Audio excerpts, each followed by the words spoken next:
Hello, Jennifer Toji here. You can see cold Jennifer Toji here.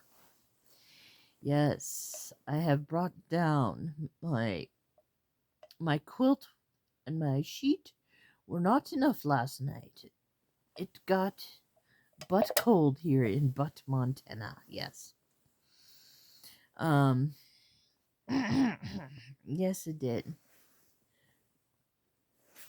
And whenever that happens, I open my sleeping bag storage bags and take one out.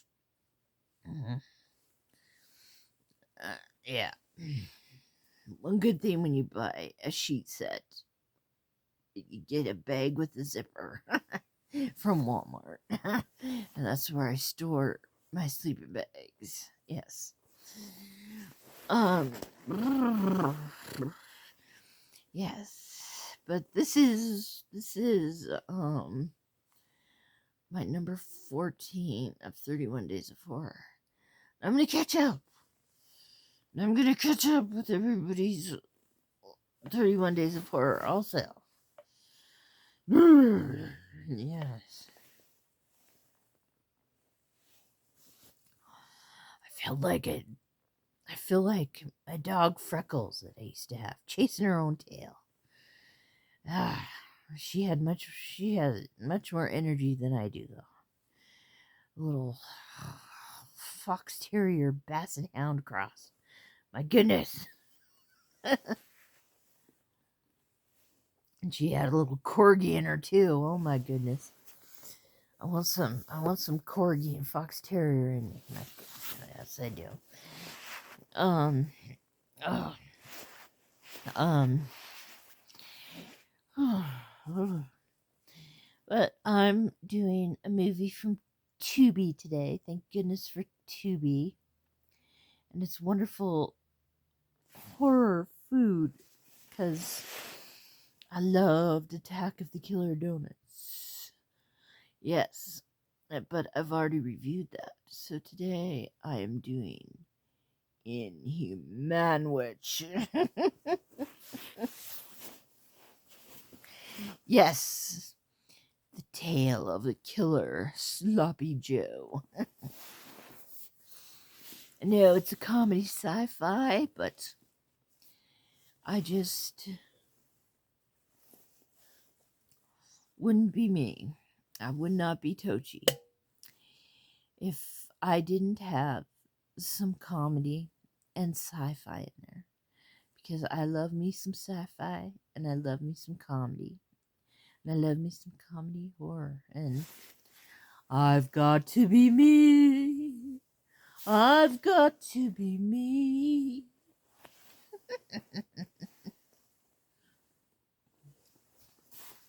Yes. And Inhumanwich being 2016, I believe, yes, was just, oh man, I love that they filmed it in black and white. Oh my goodness, I loved it. I loved it. I loved it. Yes. And it's like, let's crunch every sci-fi from the 50s and 60s, every element from the 50s and 60s sci-fi horror movies, and bring it into this as an independent movie. You know, you could tell, but you know, in the 50s and 60s they didn't have the greatest the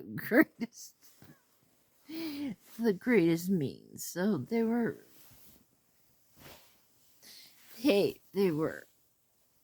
paying tribute to those, I will say. And I didn't care. I didn't care how corny it looked because I loved it. Yes. Joe, a astronaut, is being sent out to outer space. And he brings Sloppy Joe, That's what we call them in Butt, Montana, is sloppy joes. Yes. I never eat them because they're messy. Yes. He brings a special one that his wife has made him. No onions because he's allergic to onions. But when his plane, when his spaceship crashes, he becomes one with the sloppy Joe and becomes Inhumanwich. Birth. That's cool. And and he starts eating as he, oh my, that what he turns out to be is hilarious. Uh, uh, what is it? It looks like a piece of plastic over people inflating balloons and deflating balloons, a couple of balloons, and then of course he has the two octopus arms sticking out, and of course the one eye has to come out. Or he just would not be a monster, you know. And when he goes over people and eats them or grabs them, yes, what is left is just the skeleton, yes. And as he eats, he becomes bigger. And the scientists are following him, trying to cure him, trying to find out how to destroy him towards the end more.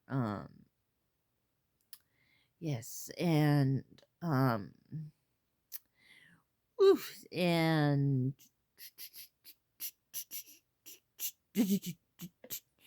and the wife is chasing after him too, trying to prove that he's still human.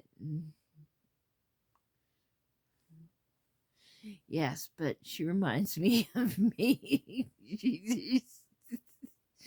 This one scene where he eats a dog, he goes over a dog and children, and I think the mom, she just keeps saying, "Poor dog."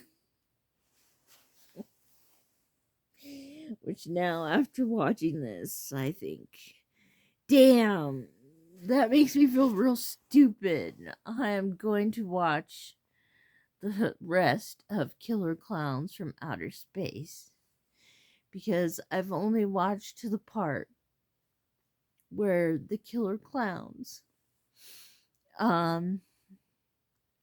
hurt that bloodhound, and I get mad and I turn off the TV because I think, how dare they hurt the dog? He just think that way about Slaughterhouse too. Slaughterhouse, the movie Slaughterhouse, because it was like, don't hurt the pigs. Oh, so now I feel stupid. So that this movie has shamed me into watching Killer Clowns from Outer Space. So that's probably going to be next up on my thing. Yes. And my snake has finally digested his food, so he can come out for Killer Clowns from Outer Space. Yes. Um. Oh goodness, but this movie brings everything to. It's just hilarious. They're making the beast um lethargic by throwing onions into him, and one of the scientists, the young one, it reminds me of Peter Parker from Spider-Man. I'm saying the wrong guy. I don't know. Half his legs get eaten, and it's only bones, and he spends the rest of the movie going from place to place, sitting with just the bottom bones hanging out of his pants, and making horribly bad puns about bones and legs. No, not about my friend Mr. Bones. Just about bones. Yes. So you have to have a silly sense of humor like I do to like this movie, I think. Yes, and I think you have to also have an appreciation for the 50s and 60s creature features. Yes. Yeah. Yes. So I give this 4.5. Yes. Yes, yes, yes. I like this. Farewell.